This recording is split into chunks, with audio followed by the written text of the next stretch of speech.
When Tony Rodriguez, a Detroit mechanic, walked into his garage early one cold morning, he never thought he'd find something that would break his heart.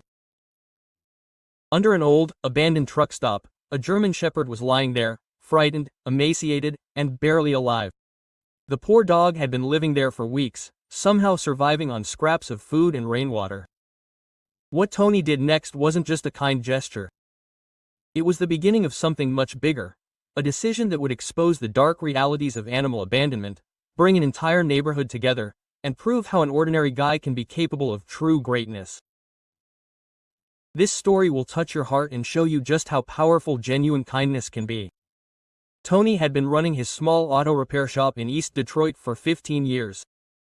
Rain or snow, he was there every morning at 6 a.m. sharp, ready for the day.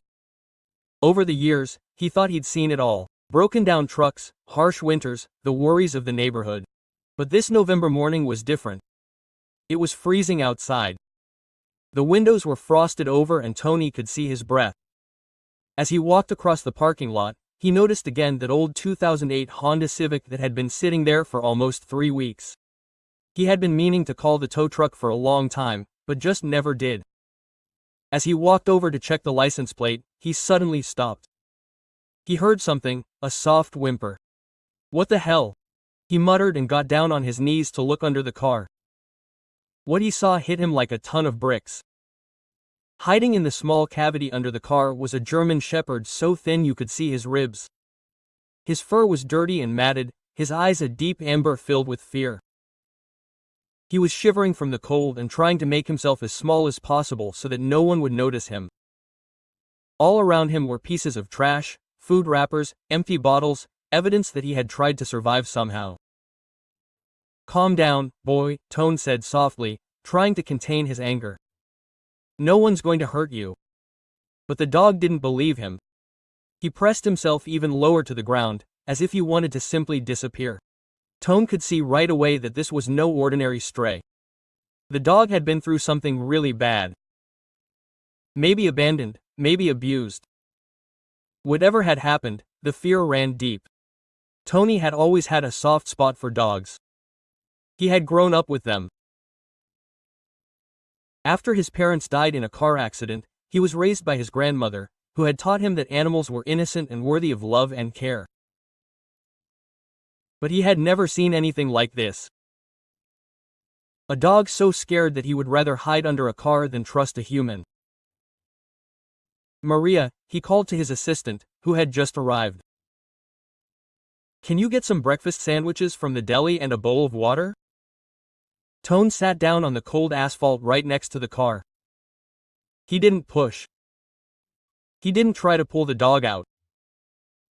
He simply waited, slowly offered him food, spoke calmly to him, made no sudden movements, and very slowly the German Shepherd began to react. He sniffed the food, took a small bite, then another. Bit by bit, Tone gained his trust, and then Tone saw how bad it really was. The dog was not only hungry and exhausted. He was limping around his neck, scars perhaps from a chain that had been on for far too long. This was not a dog that had simply gotten lost. This was a dog that had suffered. That moment changed everything for Tone. He didn't hesitate for a second. He didn't think twice. He wouldn't let this dog suffer another day. Even though he had no experience with animal rescue and money was tight, Tone was certain that he would help this dog, no matter what it cost. Tony knew he needed help. So he picked up the phone and called someone he trusted, Dr. Elena Waskitz, the veterinarian who had been caring for his family's pets for years. "I've never seen anything like it, Doc," Tony said in a cracking voice as he looked at the terrified German Shepherd still cowering under the car. "That dog is afraid of everything. Someone really hurt him." Quote. Dr. Waskitz hesitated, not for a second. Within an hour, she was in the workshop with her mobile examination chair and that calm, friendly demeanor that had calmed hundreds of animals in her 20 years of professional experience. But even with all her experience, she was shocked. "This dog has been in survival mode for months," she said quietly as she examined the shepherd, who had come to trust Tone enough to slowly crawl out. He is extremely underweight, dehydrated, and showing signs of prolonged stress. But what worries me most are these injuries. They indicate ongoing abuse. The examination showed just how fragile he really was. The dog, who had been slow to respond to Tony's kindness, was about 30 pounds under his normal weight. His paws were cut and inflamed, probably from walking on the floor for long distances. And the scars on his neck suggested he had been tied up somewhere for a long time, and far too tightly. But the most heartbreaking thing wasn't the physical. Every time someone moved too quickly, the dog flinched. It was as if he expected pain at any moment, the moment a hand came near. This fear was deep-seated, and it didn't just come. It came from being hurt over and over again. Tone swallowed hard. Quote, "How much will it cost to make him healthy again?" he asked, already thinking about his savings and how little wiggle room his budget had. Dr. What's Up hesitated for a moment. "Tone, this is going to take time and it won't be cheap. He'll need months of medical care, therapy, a lot of patience." "Are you sure you want to go through with all this?" Tony looked over at the German Shepherd, who was now lying on an old blanket in the warm corner of the garage. Still shivering, but he wasn't hiding anymore. And for the first time in who knows how long, the dog was warm, safe, and being cared for. Tony didn't hesitate for a second. Quote, "I don't care what it costs," he said. "Look at him. Someone just threw him away like he was worthless. I'm not going to be another one of those people who abandons him." He named the dog Diesel, a name that both matched his love of cars and symbolized the strength this German Shepherd would need to get back on his feet. That same night, Tony made a bed for the dog in the heated office area of his garage. He stayed late to make sure the dog knew he wasn't alone. What Tony didn't know was that his small act of kindness was about to spark something much bigger. The next morning, a customer named Janet Williams stopped by for an oil change. She had been a regular at Rodriguez Auto Repair for years. When she saw Tony sitting next to her, gently feeding him handfuls of food and speaking to him in a calm tone, her heart melted. She took a photo and posted it on Facebook with a simple message. This mechanic rescued a dog he found under a car out of his own pocket. No cameras, no need for recognition, just genuine kindness. That's what true heroes look like. The post went viral instantly. Within 24 hours, it was shared thousands of times all over Detroit. Shared. After 48 hours, it had reached over 50,000 people. Local TV stations were calling. Animal welfare organizations were offering help. Strangers were writing to Tony from all over the country, offering support, money, even a home for Diesel. Tony's phone just kept ringing. "I don't understand why this is such a big deal," he told Channel 7 News. "I just did what anyone would have done. The dog needed help, so I helped." Quote. And that's what made the story so special. In a world where so many things are done for attention, here was a quiet, hardworking man who simply did the right thing with no audience, no reward, no expectations. Tony never wanted anything in return. He didn't do it for money or recognition. He helped Diesel out of pure compassion, and that's what touched people. In a time when so much feels fake and staged, Tony's quiet kindness was a reminder of what true good looks like. Dr. Elena Waskitz, who waived her bill for that first procedure, was deeply moved by what happened next. "I've seen a lot in my 20 years as a veterinarian," she told reporters. "But what Tony is doing with too few resources and too much heart is extraordinary. He's spending his own money, sacrificing his time, and putting his entire life on hold just for this dog." Quote, and it was true. Tony had completely turned his life upside down to take care of them. He brought a small cot and slept in his garage office just so Diesel wouldn't be alone at night. He adjusted his work hours to accommodate the dog's medication and feeding schedule. But most incredibly, he opened his garage to even more dogs. Within a few weeks, Tony had taken in 2 more abandoned dogs. Clients had found them and didn't know what to do with them. Tone doesn't just talk about how he loves animals, said Maria, his assistant, who had become Diesel's second caregiver. He had turned his entire life upside down for them. He ate peanut butter sandwiches every day just to pay for the vet bills. And the story kept spreading. All across the city of a city that knows what it's like to struggle, people were deeply moved by Tony's efforts. His determination to not give up became a symbol of the Detroit spirit, strong, compassionate, and never giving up. Donations began pouring in. Not just money, but also dog food, warm blankets, toys, and offers of help. A local pet supply store offered free supplies. A veterinary clinic helped with further medical care. And best of all, people came forward with adoption applications, willing to give the dogs from Tony's workshop a loving home. What had started with a single act of kindness turned into something much bigger. It became a real rescue center, one that even changed the way the community thought about animal welfare. 3 months after Tony found Diesel under the old car, the transformation was almost unbelievable. The frightened, trembling German Shepherd had gained 16 kilograms. His coat, once dirty and patchy, was now thick, clean, and shiny in beautiful black and brown. And most incredible of all, she had learned to trust again. Today, he greeted customers with a wagging tail and had become the unofficial mascot of the workshop. But she hadn't been the same either. Tony wasn't the same anymore. The quiet, hard-working mechanic who used to keep to himself had now become a voice for animal welfare. He spoke at events, met with city officials, and shared his story to inspire others to empathize, take action, and believe that change was possible. "This saved me as much as I saved him," Tony said one morning on Good Morning America. "I thought I was helping a dog. But he showed me that I could do so much more." And his garage had been transformed.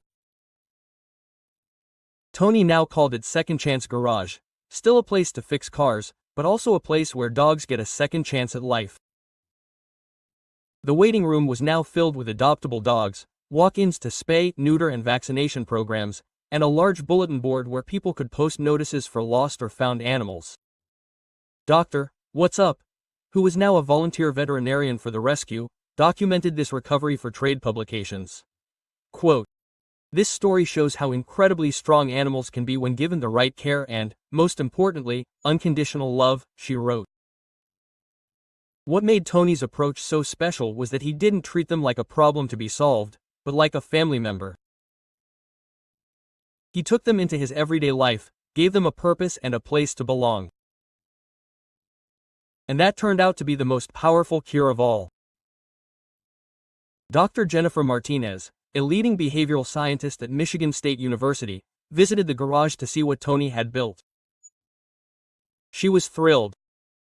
"Tony created something we call therapeutic normalization," she explained. "He didn't see them as broken. He saw them as dogs who needed a place to belong." And that kind of healing that comes from safety, purpose, and love is more powerful than any medicine. Soon, Tony's garage wasn't just a local story. It became something special.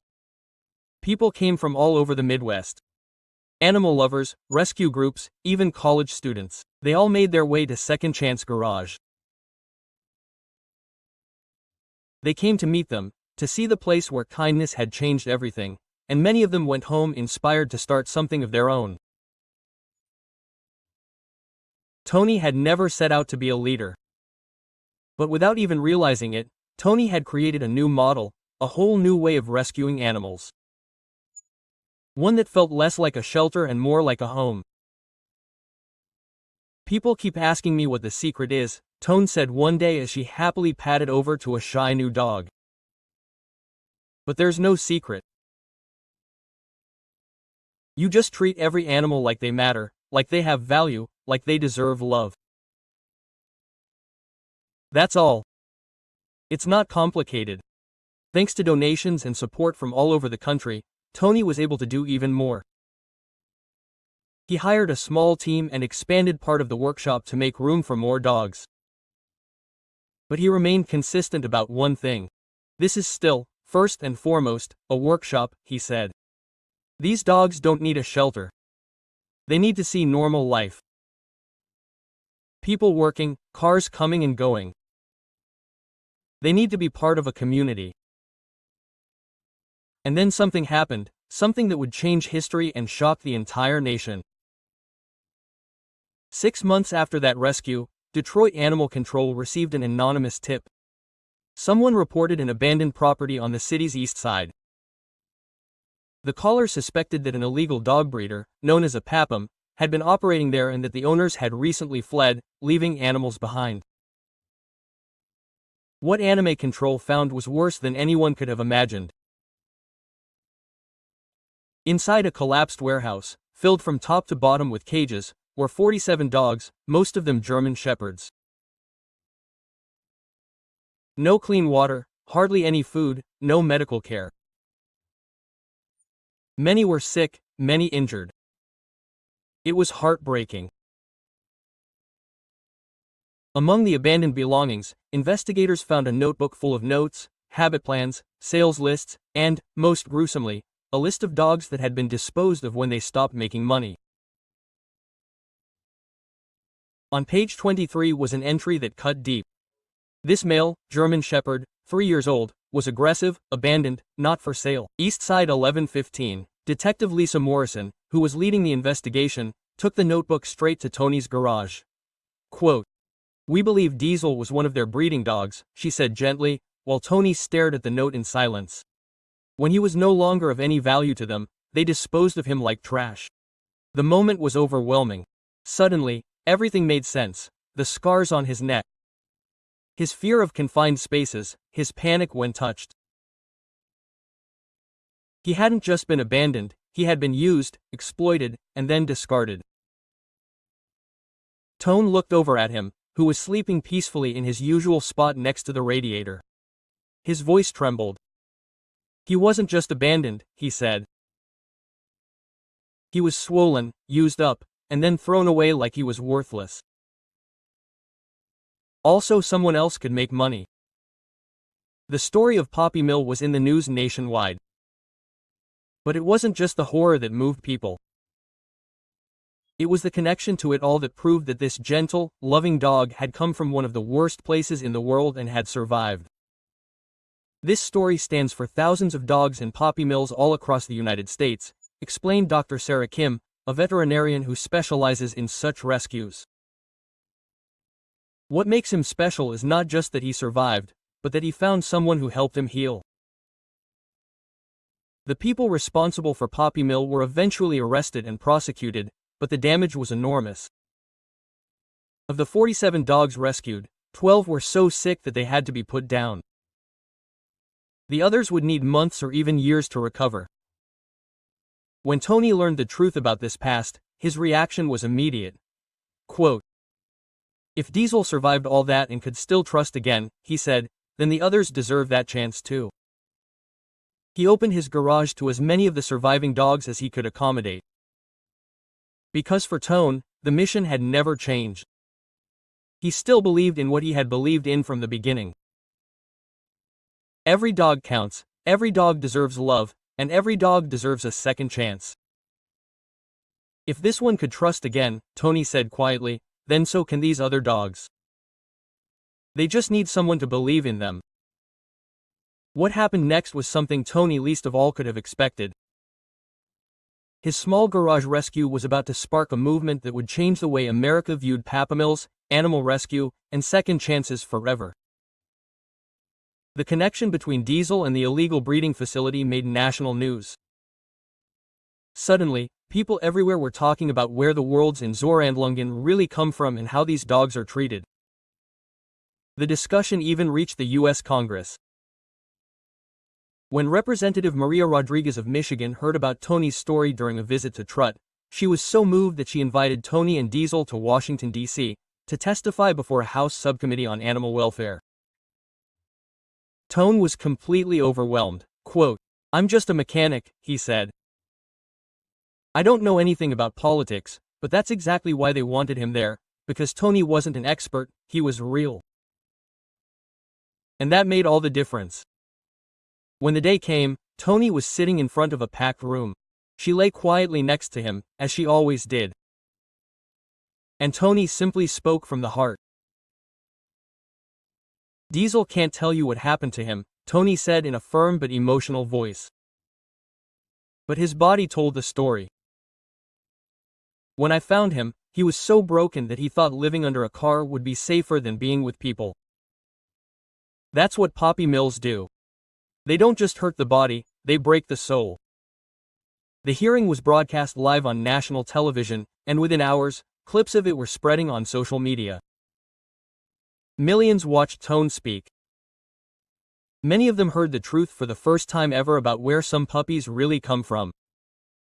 And they took action. Animal welfare organizations launched a campaign called This Low, with the goal of enforcing stricter regulations on dog breeding and better protections for rescued animals. Within weeks, over 2 million people signed the petition. So organizations across the country began to change their practices. They stopped selling dogs from breeders and instead partnered with local animal welfare organizations. Big corporations got involved too. PetMart launched a $10 million grant program for small rescues like Tonis. Purina created a special fund for dogs from puppy mills. Even car companies, inspired by Tony's garage, began supporting dog rescue programs. But perhaps the biggest change was in public perception. The phrase "Don't Chop Adopt" became a national slogan. Investigations into Papam's name began. Communities demanded that their politicians finally take animal welfare seriously. And in the middle of it all was Tone. "I never planned any of this," he said during a visit to the White House, where he was honored by the president as a champion of change. "I just wanted to help one dog, but apparently when you do the right thing, others want to do the right thing too." His second chance garage model spread across the country. Mechanics, electricians, plumbers, and small businesses of all kinds began to integrate animal welfare into their daily work. They turned their workshops into sanctuaries for animals in need. Dr. Jennifer Martinez, the animal behaviorist at Michigan State, soon dubbed it the Tone Rodriguez effect. "Tony showed the world that you don't need a big organization or a lot of money to make real change," she said. "You just have to put your heart into it and have the courage to act on it." And while he was now one of the most recognizable dogs in America, to Tone he was still the same loyal friend who simply deserved love and peace. Nothing more, nothing less. His journey from a frightened, broken animal to a strong, happy family member inspired millions to see rescue dogs differently. Not as damaged, but as hidden treasures who just needed someone to believe in them. 5 years after Tony found Diesel under the abandoned car, everything had changed. Second Chance Garage had grown into a national network of over 500 small businesses that combined their work with animal rescue. And Diesel, now 8 years old, healthy, and full of life, had become a certified therapy dog. He visited schools, hospitals, and rescue centers, helping other animals feel safe again. His calm demeanor, his gentle eyes, his peaceful nature reminded everyone of a powerful truth. Even the most broken soul can heal if someone gives it love and patience. "This one has become a teacher," Tony said quietly as he watched his loyal companion gently interact with a fearful Papamil survivor. "He's showing other dogs that you can trust again, that people can be good. He's living proof that your past doesn't have to define who you become." Tony's story continued to grow in ways no one could have predicted. This L, officially the Commercial Dog Breeding Reform Act, had now been passed in 23 states. The law imposed strict regulations on breeding operations and required rehabilitation programs for dogs rescued from Papamils. And the federal version was currently making its way through Congress with bipartisan support.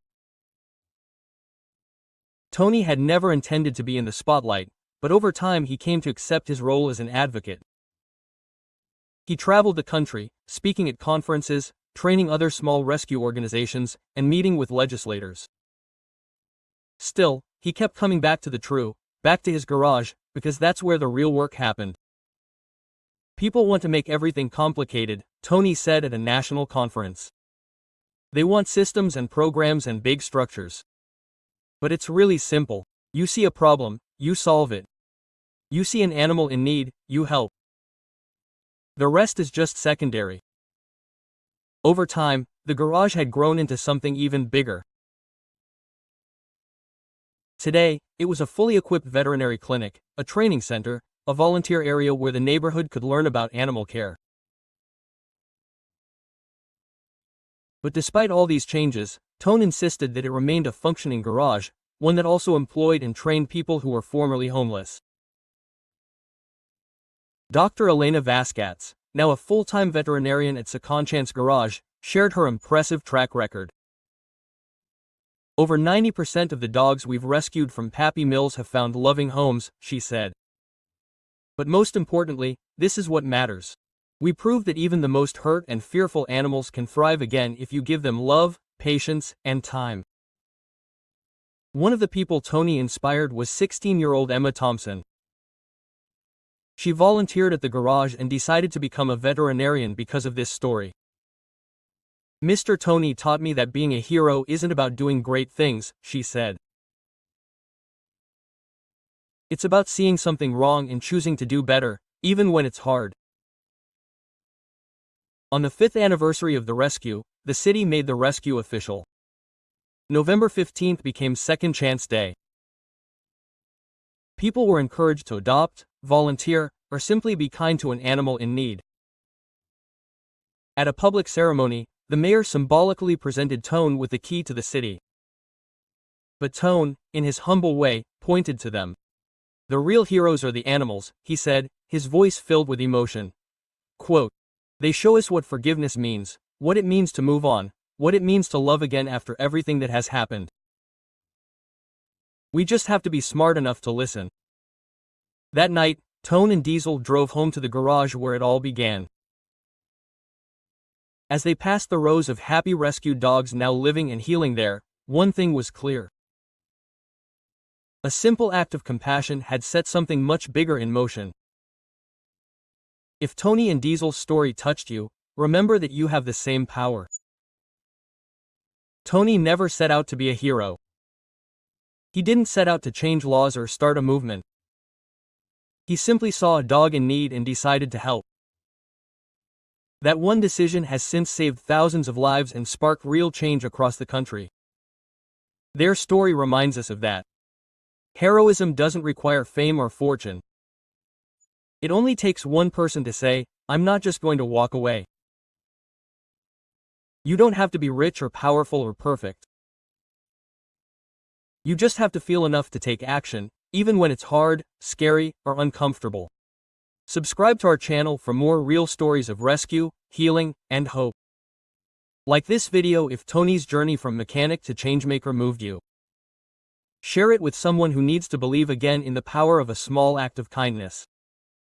Activate the bell so you don't miss any of our next stories of courage and compassion. And remember, every abandoned animal is someone's Diesel, waiting for its turn.